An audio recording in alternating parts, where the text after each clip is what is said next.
Aspirants. तो supreme court का judgement finally आ ही गया, जिसका हम सब लोग इंतज़ार कर रहे थे, जिसमें सुप्रीम कोर्ट ने हमारे ही हित में बात करी। और मैं कहूँगा एक बैलेंस्ड जजमेंट, जिसके अंदर प्रैक्टिस को भी ध्यान में रखा गया और जो जुडिशरी के एस्पिरेंट्स हैं उनके भी ध्यान में बात करी गई, क्योंकि उनका भी टाइम जो है वो वेस्ट ना हो और प्रैक्टिस का भी जो मोटिव है वो अचीव हो जाए।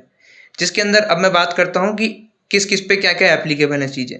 तो मान लीजिए अगर आपकी डिग्री 31 मार्च 2027 से पहले कंप्लीट हो जाती है, तो आपको कोई ट्रेनिंग की मतलब प्रूफ नहीं देना पड़ेगा। आप मान लिए जाएंगे कि आपने 1 साल की प्रैक्टिस करी और आप एग्ज़ाम लिख के आप अपने एग्ज़ाम लिखिए। पर उसके बाद आपको 2 साल की जो चीज़ है वो बात करिए, 1 साल की ट्रेनिंग और 1 साल की क्लर्कशिप, वो तो आपको करनी पड़ेगी।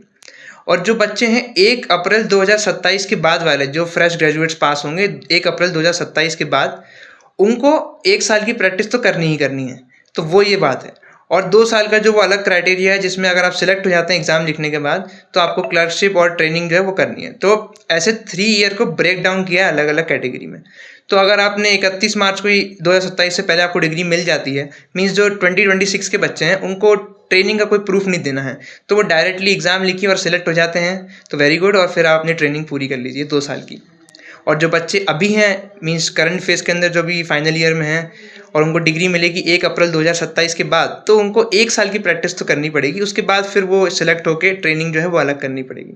तो मैं कहूँगा एक अच्छा जजमेंट है, बैलेंस जजमेंट है।